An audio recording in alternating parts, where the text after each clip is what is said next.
चलिए आज की क्लास शुरू करते हैं। तो देखिए पहले क्वेश्चन में बोला जा रहा है, पहले क्वेश्चन में संविधान सभा के गठन की मांग सर्वप्रथम 1895 ईस्वी में किसके द्वारा प्रस्तुत की गई। तो संविधान सभा के गठन की मांग के लिए 1895 ईस्वी में किसने मांग किए थे? पहली बार बाल गंगाधर तिलक ने। संविधान सभा की मांग सबसे पहले 1895 ईस्वी में बाल गंगाधर तिलक ने किए थे। चलिए अब हम लोग अगले प्रश्न पे चलते हैं। तो देखिए अगले प्रश्न में बोला जा रहा है, संविधान सभा के अस्थायी अध्यक्ष कौन थे? तो संविधान सभा के अस्थायी अध्यक्ष सच्चिदानंद सिन्हा थे और अस्थायी अध्यक्ष डॉक्टर राजेंद्र प्रसाद थे। इसमें बोला जा रहा है अस्थायी अध्यक्ष, तो ये हो जाएगा सच्चिदानंद सिन्हा। तो चलिए हम लोग ऑप्शन में देखते हैं कहाँ पर है सच्चिदानंद सिन्हा। तो देखिए ऑप्शन नंबर सी में, ऑप्शन नंबर सी में है सच्चिदानंद सिन्हा, तो ये इसका सही आंसर हो जाएगा सच्चिदानंद सिन्हा। अब चलिए हम लोग अगले प्रश्न पे चलते हैं। देखिए अगले प्रश्न में बोला जा रहा है, संविधान सभा के अस्थायी अध्यक्ष कौन थे? अब आ रहा है अस्थायी अध्यक्ष, पहले क्या था अस्थायी अध्यक्ष जो कि सच्चिदानंद सिन्हा थे, लेकिन इसमें बोला जा रहा है अस्थायी अध्यक्ष। तो अस्थायी अध्यक्ष कौन थे? डॉक्टर राजेंद्र प्रसाद। तो चलिए अब हम लोग अगले प्रश्न पे चलते हैं। देखिए अगले प्रश्न में बोला जा रहा है, 11 दिसंबर 1946 ईस्वी को संविधान सभा का अस्थायी अध्यक्ष चुना गया। तो 11 दिसंबर 1946 ईस्वी को संविधान सभा का अस्थायी अध्यक्ष किसे चुना गया था? तो अस्थायी अध्यक्ष डॉक्टर राजेंद्र प्रसाद को चुना गया था। और अस्थायी अध्यक्ष कौन थे? तो अस्थायी अध्यक्ष थे सच्चिदानंद सिन्हा। इसमें बोला जा रहा है अस्थायी अध्यक्ष, तो अस्थायी अध्यक्ष कौन थे? तो अस्थायी अध्यक्ष थे डॉक्टर राजेंद्र प्रसाद। चलिए हम लोग ऑप्शन में देखते हैं कहाँ पर है डॉक्टर राजेंद्र प्रसाद।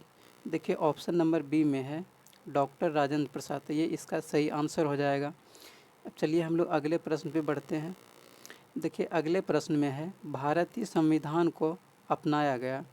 तो भारतीय संविधान को किसके द्वारा अपनाया गया था? तो संविधान सभा के द्वारा। भारतीय संविधान को संविधान सभा के द्वारा अपनाया गया था। अब चलिए हम लोग अगले प्रश्न पे बढ़ते हैं। तो देखिए अगले प्रश्न में बोला जा रहा है, संविधान सभा द्वारा अंतिम रूप से पारित संविधान में कुल कितने अनुच्छेद और अनुसूचियां थी? तो कुल कितने अनुच्छेद थे? तो अनुच्छेद 395 और अनुसूचियां 8 हैं। तो चलिए हम लोग ऑप्शन में देखते हैं कहाँ पर है 395 अनुच्छेद और 8 अनुसूची। देखिए ऑप्शन नंबर सी में, ऑप्शन नंबर सी में है 395 अनुच्छेद और 8 अनुसूचियाँ, तो ये इसका सही आंसर हो जाएगा। अब चलिए हम लोग अगले प्रश्न पे चलते हैं। तो देखिए अगले प्रश्न में बोला जा रहा है, संपूर्ण भारतीय संविधान के निर्माण में संविधान सभा को कितना समय लगा? तो भारतीय संविधान को बनने में 2 वर्ष 11 महीने 18 दिन लगा था। पूरे के पूरे 2 वर्ष 11 महीने 18 दिन लगा था। तो ये हो जाएगा 2 वर्ष 11 महीने 18 दिन। तो चलिए अब हम लोग अगले प्रश्न पे चलते हैं। देखिए अगले प्रश्न में बोला जा रहा है, भारतीय संविधान के किस भाग को, आगे चलिए पढ़ते हैं, भारतीय संविधान के किस भाग को बोला जा रहा है, भारतीय संविधान के किस भाग को उसकी आत्मा की व्याख्या से प्रदान की गई है? तो आप लोगों को पता होगा कि हम लोग संविधान के आत्मा किसको कहते हैं? भारतीय संविधान के आत्मा हम लोग प्रस्तावना को कहते हैं। इसका सही आंसर हो जाएगा प्रस्तावना। अब चलिए अगले प्रश्न पे बढ़ते हैं। तो देखिए अगले प्रश्न में बोला जा रहा है, भारत में जनप्रिय संप्रभुता हैं क्योंकि भारत के संविधान की प्रस्तावना शुरू होती है इन शब्दों से। तो आप लोगों को पता होगा कि भारतीय संविधान की जो प्रस्तावना है उसमें पहला शब्द है हम भारत के लोग, उसमें पहला शब्द जुड़ा हुआ है हम भारत के लोग, तो ये इसका सही आंसर हो जाएगा हम भारत के लोग। चलिए अब हम लोग अगले प्रश्न पे चलते हैं। तो देखिए अगले प्रश्न में बोला जा रहा है, अगले प्रश्न में है, विद्युत हीटर में जिस तत्व का व्यवहार किया जाता है वह है। तो विद्युत हीटर में हम लोग नाइक्रोम का प्रयोग करते हैं। विद्युत हीटर को बनाने के लिए हम लोग नाइक्रोम का प्रयोग करते हैं। लेकिन वही अगर बल्ब का फिलामेंट होता है तो वो हो जाएगा टंगस्टन। अब चलिए हम लोग अगले प्रश्न पे चलते हैं। देखिए अगले प्रश्न में बोला जा रहा है प्रतिघात का मात्रक है, तो प्रतिघात का मात्रक महो होता है। तो चलिए हम लोग ऑप्शन देख लेते हैं कहाँ पर है महो। तो देखिए ऑप्शन नंबर डी में है महो, तो ये इसका सही आंसर हो जाएगा। प्रतिघात का एसआई मात्रक महो होता है। अब चलिए हम लोग अगले प्रश्न पे चलते हैं।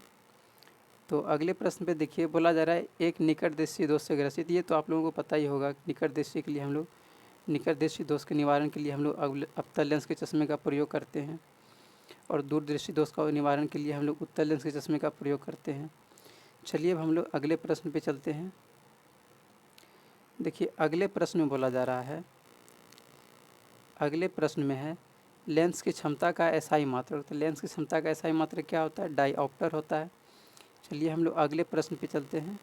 तो देखिए अगले प्रश्न में बोला जा रहा है थोरियम के परमाणु में न्यूट्रॉनों की संख्या पूछा जा रहा है।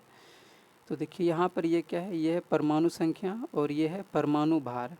तो न्यूट्रॉनों की संख्या को निकालने के लिए हम लोग परमाणु भार में परमाणु संख्या को घटा देते हैं। तो इसमें परमाणु भार कितना है? परमाणु भार है 230 और परमाणु संख्या कितना है? तो वो है 90। तो जैसे ही घटा देंगे तो ये हो जाएगा 140। ये इसका सही आंसर हो जाएगा ऑप्शन नंबर बी 140। अब चलिए हम लोग अगले प्रश्न पे चलते हैं। देखिए अगले प्रश्न में बोला जा रहा है, अगले प्रश्न में है अम्लीय विलयन का पीएच मान होता है। तो अम्लीय विलयन का पीएच मान क्या होता है? आप लोगों को पता होगा कि बीच में होता है 7 जो उदासीन होता है, और जैसे जैसे 7 से कम होगा तो ये अम्लीय होते जाता है, और जैसे जैसे 7 से बढ़ेगा तो ये क्षारीय होते जाएगा। तो अब देखिए इसमें बोला गया अम्लीय विलयन का पीएच मान होता है। तो अम्लीय विलयन का पीएच मान क्या होता है? 7 से कम होता है, और 7 पे रहेगा तो वो उदासीन हो जाएगा जो जल होता है। अब चलिए हम लोग अगले प्रश्न पे चलते हैं। अगले प्रश्न में है कूटपाद किस में पाया जाता है? तो कूटपाद आप लोगों को पता होगा ये अमीबा में पाया जाता है। अब चलिए हम लोग अगले प्रश्न पे चलते हैं। देखिए अगले प्रश्न में है, अगले प्रश्न में बोला जा रहा है 1924 ईस्वी में किसके द्वारा ब्रिटिश सरकार से यह मांग की गई कि भारतीय संविधान के निर्माण के लिए संविधान सभा का गठन किया जाए? तो 1924 ईस्वी में मोतीलाल नेहरू ने संविधान सभा का मांग किए थे। किसने किए थे? मोतीलाल नेहरू ने। और 1922 ईस्वी में महात्मा गांधी ने मांग किए थे। 1922 ईस्वी में संविधान सभा की मांग महात्मा गांधी ने किए थे। इसमें बोला गया 1924 ईस्वी में, तो 1924 ईस्वी में मोतीलाल नेहरू ने किए थे।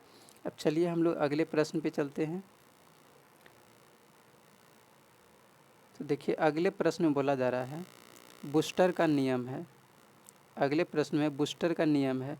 तो बूस्टर का नियम क्या होता है? तो बूस्टर का नियम होता है म्यू इक्वल टू 10 IP। इसका सही आंसर हो जाएगा ऑप्शन नंबर सी और डी, दोनों एक ही ऑप्शन है। चलिए हम लोग अगले प्रश्न पे चलते हैं। देखिए अगले प्रश्न में बोला जा रहा है किसी आवेशित खोखले गोलाकार चालक के भीतर विद्युतीय तीव्रता का मान होता है। तो किसी भी खोखले गोलाकार चालक के भीतर विद्युतीय तीव्रता का मान 0 होता है। इसका सही आंसर हो जाएगा 0। अब चलिए हम लोग अगले प्रश्न पे चलते हैं। तो देखिए अगले प्रश्न में है,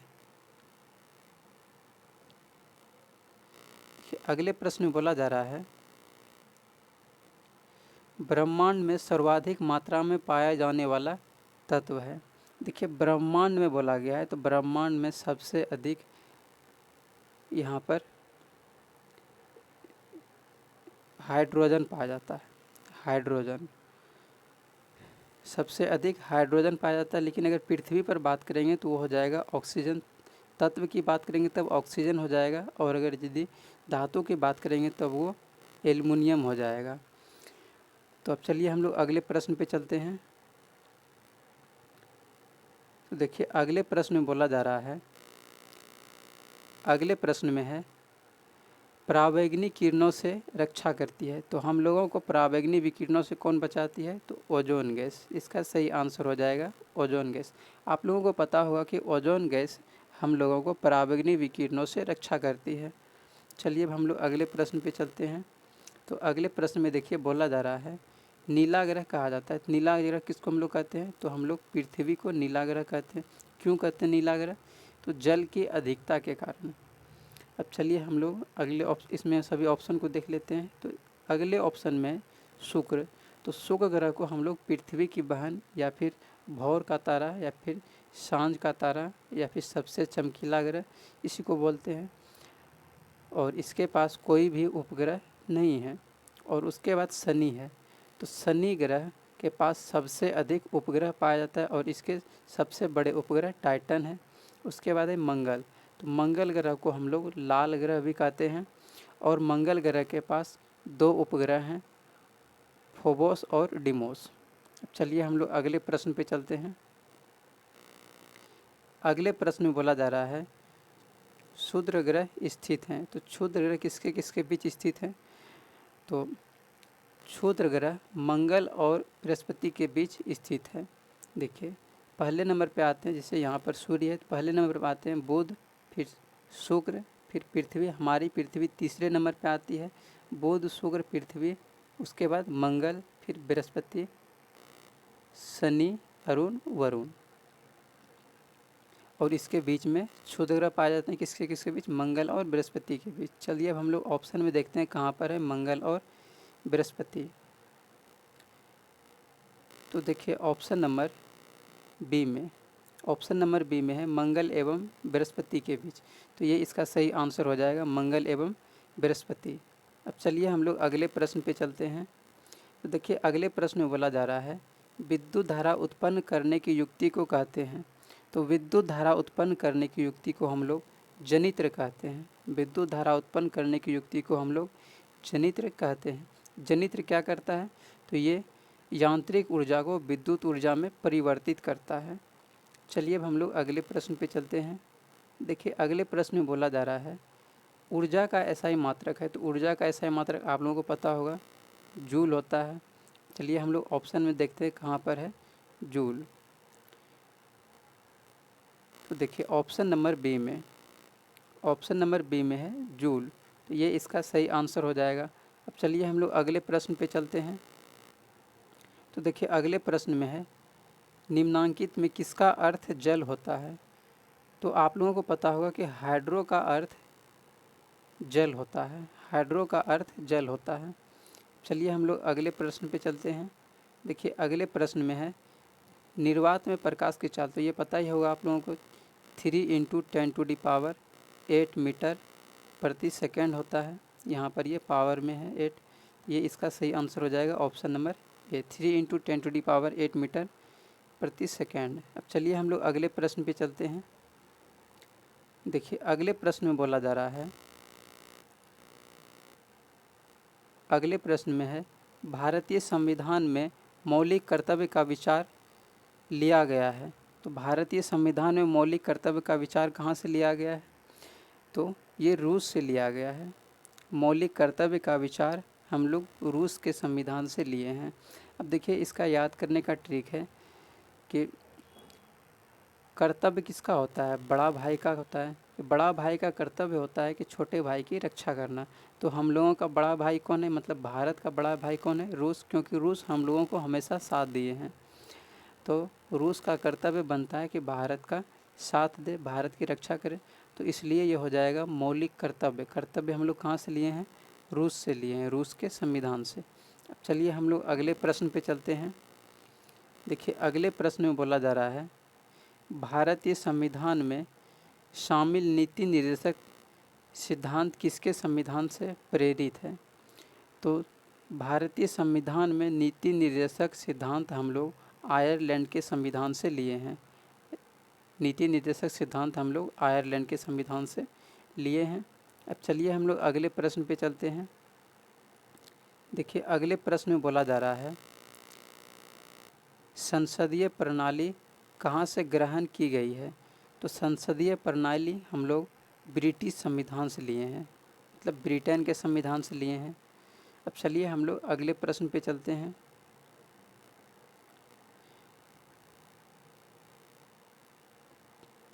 तो देखिए अगले प्रश्न में बोला जा रहा है, अगले प्रश्न में है महात्मा गांधी के राजनीतिक गुरु थे। तो महात्मा गांधी के राजनीतिक गुरु गोपाल कृष्ण गोखले थे, गोपाल कृष्ण गोखले। अब चलिए हम लोग अगले प्रश्न पे चलते हैं। देखिए अगले प्रश्न में है करो या मरो का मंत्र या फिर नारा किसने दिया था। आप लोगों को पता होगा कि ये महात्मा गांधी ने दिए थे। चलिए हम लोग ऑप्शन देखते हैं कहाँ पर है महात्मा गांधी। तो देखिए ऑप्शन नंबर डी में, ऑप्शन नंबर डी में है महात्मा गांधी। तो ये इसका सही आंसर हो जाएगा। अब चलिए हम लोग अगले प्रश्न पे चलते हैं। अगले प्रश्न में है फिनिक्स फॉर्म की स्थापना किसने की। तो फिनिक्स फॉर्म की स्थापना महात्मा गांधी ने किए थे। ये इसका सही आंसर हो जाएगा महात्मा गांधी। अब चलिए हम लोग अगले प्रश्न पे चलते हैं।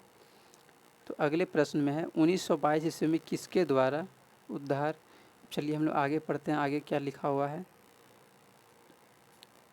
1922 ईस्वी में किसके द्वारा व्यक्त किया गया कि, बोला जा रहा है प्रश्न में, व्यक्त किया गया कि भारतीय संविधान भारतीयों के इच्छा अनुसार होगा। तो 1922 ईस्वी में संविधान सभा की मांग किसने किए थे। तो 1922 ईस्वी में भारतीय संविधान सभा की मांग महात्मा गांधी ने किए थे, महात्मा गांधी ने। और 1924 में किसने किए थे। तो मोतीलाल नेहरू ने किए थे। गोपाल कृष्ण गोखले कौन है। तो ये महात्मा गांधी के राजनीतिक गुरु हैं। और बाल गंगाधर तिलक कौन है।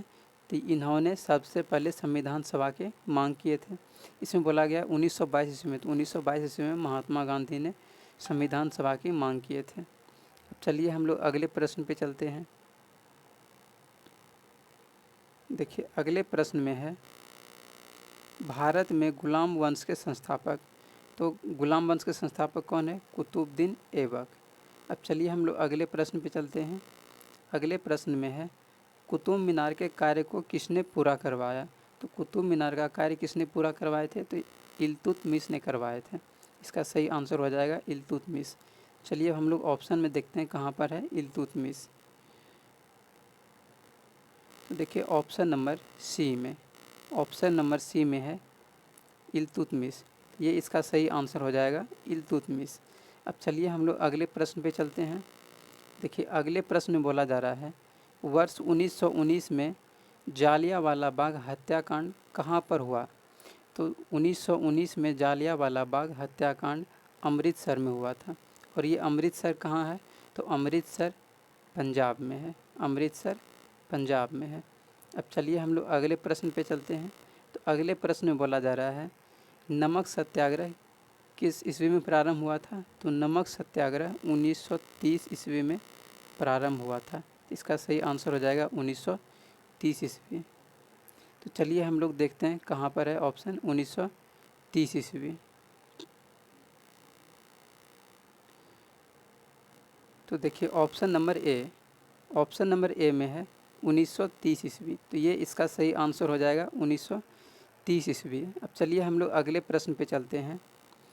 तो देखिए अगले प्रश्न में है, अगले प्रश्न में बोला जा रहा है एक लोह चुंबकीय पदार्थ की चुंबकशीलता होती है।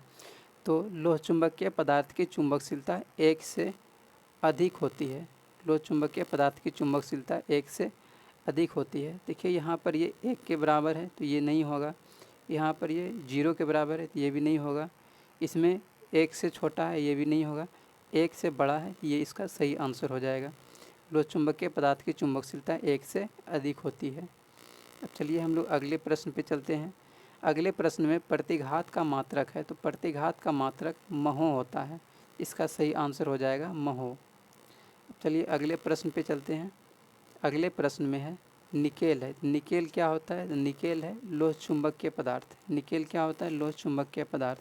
आप लोगों को याद रखना है एक लोहा होता है, लोहा, कोबाल्ट और निकेल, ये तीनों होता है लोह चुंबकीय पदार्थ। इसमें बोला जा रहा है निकेल है। निकेल क्या है। लोह चुंबकीय पदार्थ है। अब चलिए हम लोग ऑप्शन में देखते हैं कहाँ पर है लोह चुंबकीय पदार्थ। देखिए ऑप्शन नंबर सी में है लोह चुंबकीय पदार्थ। ये इसका सही आंसर हो जाएगा लोह चुंबकीय पदार्थ। अब चलिए हम लोग अगले प्रश्न पे चलते हैं। तो देखिए अगले प्रश्न में है, अगले प्रश्न में बोला जा रहा है निकेल है। निकेल क्या है? आप लोगों को पता होगा, निकेल भी लोह चुंबकीय पदार्थ है। आप लोगों को पता है लोहा, कोबाल्ट और निकेल, ये तीनों क्या है? ये तीनों लोह चुंबकीय पदार्थ है। इसमें बोला गया निकेल। निकेल क्या है? लोह चुंबकीय पदार्थ है। अब चलिए हम लोग अगले प्रश्न पे चलते हैं। देखिए अगले प्रश्न में बोला जा रहा है समतल दर्पण की वक्रता त्रिज्या होती है। तो समतल दर्पण की वक्रता त्रिज्या कितनी होती है? तो अनंत होती है। समतल दर्पण की वक्रता त्रिज्या अनंत होती है। अब चलिए हम लोग अगले प्रश्न पे चलते हैं। देखिए अगले प्रश्न में है, अगले प्रश्न में बोला जा रहा है स्थिर विद्युतीय क्षेत्र होता है। तो स्थिर विद्युतीय क्षेत्र क्या होता है? ये संरक्षी होता है। स्थिर विद्युतीय क्षेत्र संरक्षी होता है। अब चलिए हम लोग अगले प्रश्न पे चलते हैं। देखिए अगले प्रश्न में है स्वस्थ मनुष्य के शरीर का विद्युत प्रतिरोध कितना होता है? आप लोगों को पता होगा कि स्वस्थ मनुष्य के शरीर का विद्युत प्रतिरोध 50,000 ओम होता है। इसका सही आंसर हो जाएगा 50,000 ओम। अब चलिए हम लोग अगले प्रश्न पे चलते हैं। देखिए अगले प्रश्न में है, अगले प्रश्न में है शुक्राणु बनता है। तो आप लोगों को पता होगा कि ये वृषण में बनता है। इसका सही आंसर हो जाएगा वृषण। अब चलिए हम लोग अगले प्रश्न पे चलते हैं। देखिए अगले प्रश्न में इंसुलिन की कमी से कौन सा रोग होता है? आप लोगों को पता होगा कि इंसुलिन की कमी से हम लोगों को मधुमेह रोग होता है। तो चलिए अब हम लोग अगले प्रश्न पे चलते हैं। तो देखिए अगले प्रश्न में है, अगले प्रश्न में बोला जा रहा है भारतीय संविधान कैसा है? तो भारतीय संविधान कैसा है? तो भारतीय संविधान अंशतः कठोर एवं अंशतः लचीला है। भारतीय संविधान अंशतः कठोर और अंशतः लचीला है। तो इसका सही आंसर हो जाएगा अंशतः कठोर और अंशतः लचीला। अब चलिए हम लोग अगले प्रश्न पे चलते हैं। देखिए अगले प्रश्न में बोला जा रहा है, अगले प्रश्न में है भारत के संविधान में भारत को माना गया है। तो भारत को क्या माना गया है? तो भारत को राज्यों का यूनियन माना गया है, यूनियन ऑफ स्टेट। अब चलिए हम लोग अगले प्रश्न पे चलते हैं। देखिए अगले प्रश्न में बोला जा रहा है, अगले प्रश्न में है भारतीय संविधान में समवर्ती सूची की अवधारणा ली गई है। तो भारतीय संविधान में हम लोग समवर्ती सूची की अवधारणा कहाँ से लिए हैं? तो समवर्ती सूची की अवधारणा हम लोग ऑस्ट्रेलिया के संविधान से लिए हैं। भारत के संविधान में हम लोग समवर्ती सूची ऑस्ट्रेलिया के संविधान से लिए हैं। अब चलिए हम लोग अगले प्रश्न पे चलते हैं।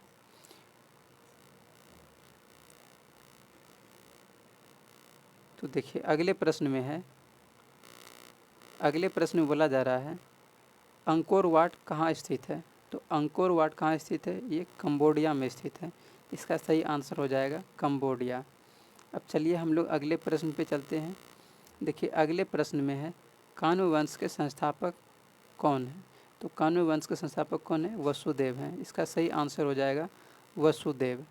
अब चलिए हम लोग अगले प्रश्न पे चलते हैं।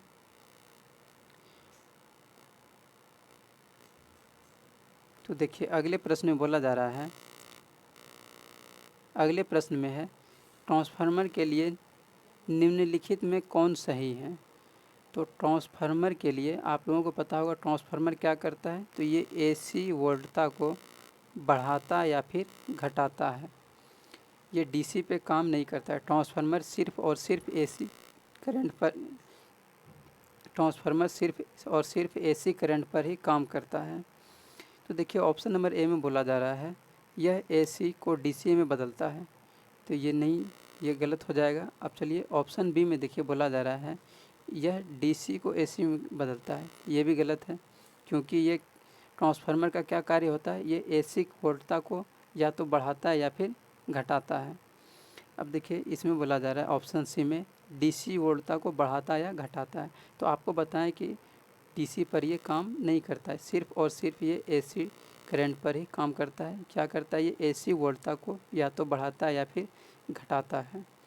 अब इसमें ट्रांसफार्मर भी दो प्रकार का होता है, एक होता है स्टेप अप और एक होता है स्टेप डाउन। स्टेप अप क्या करता है? तो वो एसी वोल्टता को बढ़ाता है और धारा को घटाता है। लेकिन स्टेप डाउन की बात करेंगे तो वो AC वोल्टता को घटाएगा और विद्युत धारा को बढ़ाएगा। अब चलिए हम लोग अगले प्रश्न पे चलते हैं। तो देखिए अगले प्रश्न में बोला जा रहा है, अगले प्रश्न में है सौर ऊर्जा का स्रोत है। तो आप लोगों को पता होगा सौर ऊर्जा का स्रोत क्या है, ये होता है नाभिकीय संलयन। सौर ऊर्जा का स्रोत नाभिकीय संलयन होता है, क्योंकि संलयन का मतलब होता है जुटना और नाभिकीय विखंडन का मतलब होता है बिखरना। तो देखिए सौर ऊर्जा का स्रोत पूछा गया है तो इसमें हो जाएगा नाभिकीय संलयन, लेकिन यही अगर यदि नाभिकीय विखंडन की बात होती है तो वो परमाणु बम में होता है, क्योंकि परमाणु बम क्या होता है, वो टूटकर बिखरता है, तो वो हो जाएगा नाभिकीय विखंडन।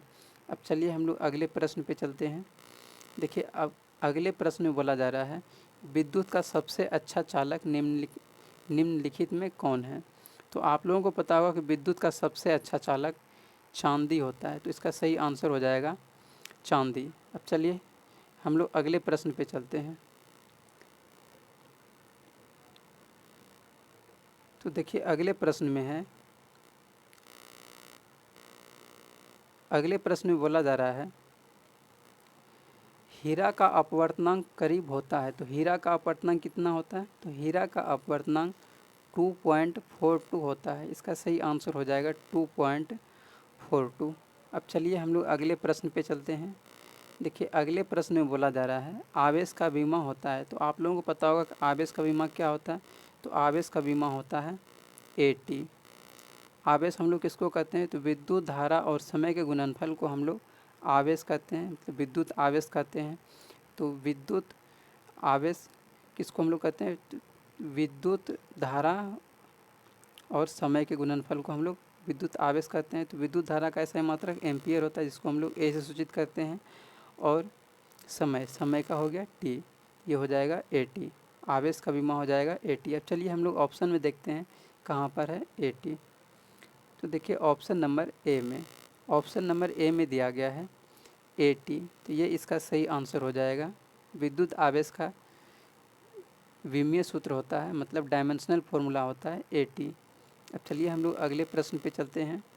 देखिए अगले प्रश्न में बोला जा रहा है मूल गेट के लिए निम्नलिखित में कौन सही है। तो मूल गेट के लिए आप लोगों को पता होगा मूल गेट 3 होता है, कौन कौन सा है, एक होता है एंड गेट और दूसरा होता है और गेट और नॉट गेट। एंड और नॉट, ये तीनों हो जाएगा मूल गेट। अब चलिए हम लोग अगले प्रश्न को देखते हैं। देखिए अगले प्रश्न में बोला जा रहा है प्रकाश वर्ष किस भौतिक राशि का मात्रक है।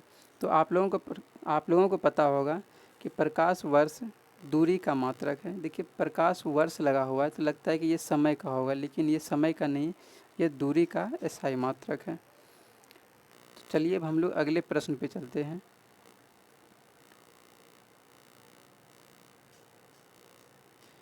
तो देखिए अगले प्रश्न में बोला जा रहा है, अगले प्रश्न में है आवर्त सारणी के उदग्र स्तंभों को कहा जाता है। तो आवर्त सारणी के उदग्र स्तंभ को हम लोग क्या कहते हैं, तो आवर्त सारणी में ये क्या है, ये है उदग्र स्तंभ, और इसको हम लोग वर्ग कहते हैं, इसको हम लोग वर्ग कहते हैं। लेकिन इस तरह का जो होता है ये होता है आवर्त, इसको हम लोग आवर्त कहते हैं। ये क्या है, ये क्षैतिज कतार है, क्षैतिज कतार को हम लोग बोलते हैं आवर्त, और उदग्र स्तंभ को हम लोग बोलते हैं वर्ग। तो वर्ग की संख्या 18 होती है और आवर्तों की संख्या 7 होती है। इसमें बोला गया आवर्त सारणी के उदग्र स्तंभों को कहा जाता है। तो उदग्र स्तंभ को हम लोग क्या कहते हैं, इसको हम लोग कहते हैं वर्ग। इसका सही आंसर हो जाएगा वर्ग। अब चलिए हम लोग अगले प्रश्न पे चलते हैं। तो देखिए अगले प्रश्न में बोला जा रहा है पीतल है। तो पीतल क्या है, पीतल क्या है, तो आप लोगों को पता होगा पीतल क्या है, तो पीतल मिश्र धातु है। इसका सही आंसर हो जाएगा मिश्र धातु। तो आज के लिए इतना ही रहने देते हैं।